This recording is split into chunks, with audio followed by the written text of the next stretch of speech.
Hey, hope you're doing fine. My name is Usman Ghani. I'm licensed physical therapist working in Toronto area, and you are watching my YouTube channel, Muscle Tone Up with UG. This is a platform where you can find educational and informational videos on various muscle and joint issues. Our today's topic is pain affecting the outer side of the knee, also diagnosed as iliotibial band syndrome.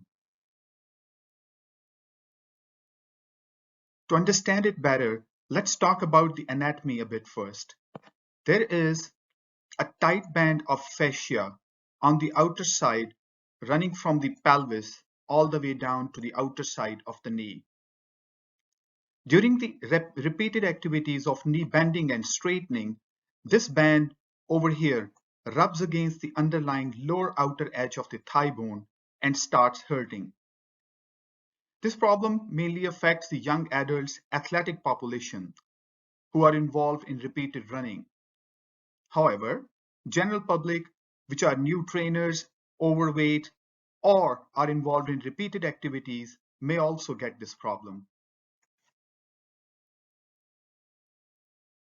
So the activities involving running, like soccer, hockey, or the normal athletes who are involved in running may get it. Also, the cyclists, skiing, hiking down the hill may also get it. As the problem progresses, eventually the activities of daily living, like going upstairs, standing up, may also start hurting. When we talk about the step-by-step management of this problem, first we need to reduce the intensity of the training to the painful limits. You can also try icing. A roller massage and patellar mobilization can be used to release the soft tissues, and the strengthening exercises should be started. For icing, take an ice cube, wrap it in a plastic bag, and place it at the location of the pain. You may feel cold, very cold. If you start feeling numb or burning, change the location of the ice cube. This way, continue doing icing for 3 to 5 minutes, a couple of times a day. You can also watch my detailed video on safe application of hot and cold pack. Next one is the release of the IT band, the tighter IT band. For that, you can use a roller massage like this. While doing that, apply gentle pressure, and you might feel that some points may be more sore along the way than the others. Focus on these points to release them. You can do it for 1 to 2 minutes, couple of times a day. Next is to mobilize the kneecap. For that, you can use your two fingers, place them on the outer side of the kneecap, and gently apply the pressure towards the inner side of the knee. And keep oscillating it for 10 to 20 repetitions. Do not apply the pressure towards the floor. For the exercises, stand up with the painful leg few inches away from the wall, and then the non-affected leg crosses in front of the painful leg. And then lean the trunk towards the non-affected side, and you might start feeling the stretch around this area. Hold it there for 15 to 20 seconds and repeat it twice. Again, crossing the non-affected leg in front of the painful leg and leaning the trunk towards the non-affected side. You can do it a couple of times, twice a day.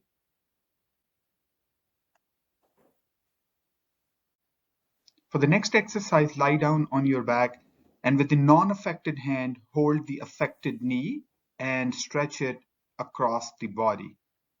Hold it for 15 to 20 seconds. This will help to stretch the glute muscles, including piriformis muscle.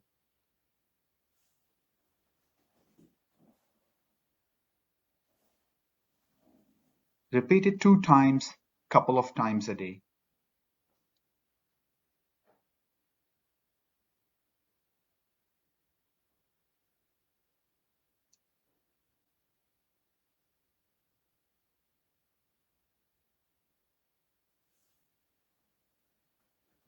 For the first strength exercise, lie down face down, bend the affected leg, and raise the knee a little up. Hold it for 5 seconds and repeat it 10 times. The knee is bent to exclude the hamstring muscle. Be mindful not to raise the knee too far high up because that might start involving the lower back muscles. We just want to work on the muscles in here.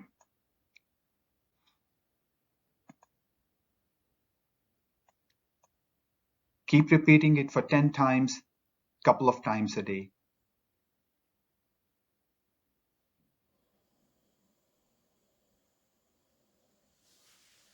If somebody finds this position difficult, they may also do it alternate position. Keep the knees straight and raise the legs straight up while lying down face down.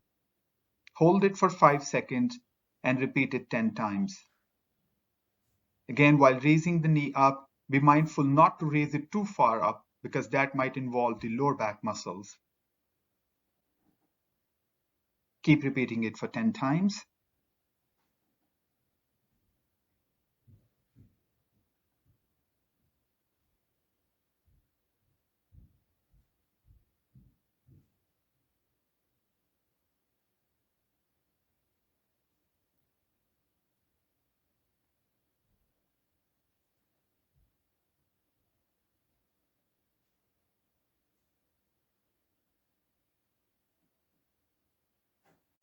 For the next exercise, lie down on non-affected side. Move the affected leg a little behind the line of the body and then raise the heel up. While doing that, the toes should be pointing forward. Hold it for 5 seconds and then bring it down. While doing that, avoid toes pointing upwards or the leg going forward. It should be in line or just behind the line of the body. Keep repeating it for 10 times, couple of times a day. This exercise is to work on around the glute muscles.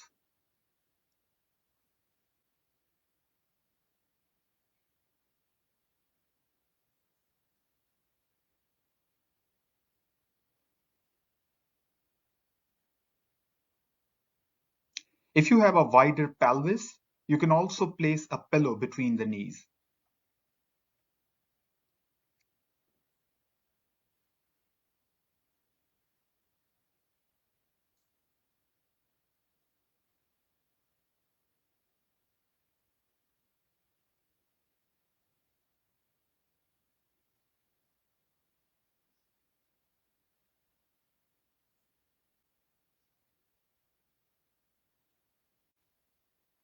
Now for next exercise, lie down on non-affected side, pull the knees towards your belly so that the heels are in line with the bum and then raise the top knee a little up. Hold it for 5 seconds and avoid raising the foot up along with that or raising the knee too far up because that might involve rolling the lower back backwards. This much height should be okay. Keep repeating it for 10 times. This exercise is also for the glute muscles.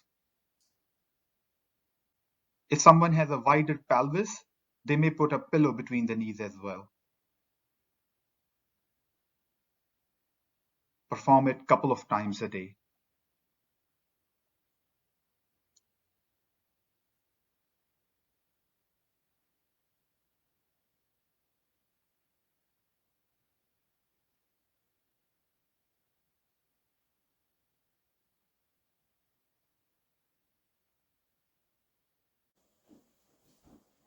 For the next exercise, lie down on your back, bend the legs so the heels are closer to the bum, and then raise the bum a little up so the whole body is in one line. Like this. Hold it up for 5 seconds and then relax. Keep doing it for 10 times.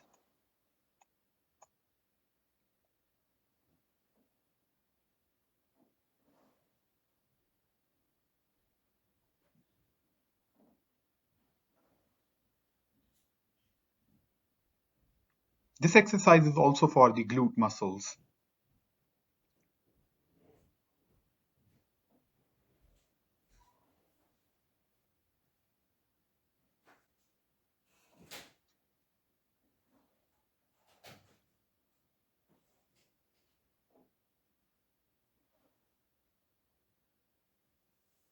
By following this whole treatment regime, it is expected that in a couple of weeks the pain should be significantly better and one might be ready for advanced exercises in standing position.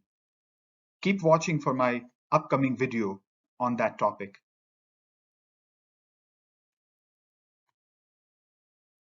These are the different topics on which my upcoming videos would be focusing on. If you want to get these videos and watch them, please consider subscribing the channel and press the bell icon to get the notifications in time. If you think this was helpful, give me a thumbs up and don't forget to share it with family and friends. Finally, the disclaimer. This exercise program is basically for educational purposes. It does not in any way replace your individual advice from your healthcare provider. I hope this helps. Take care until next time.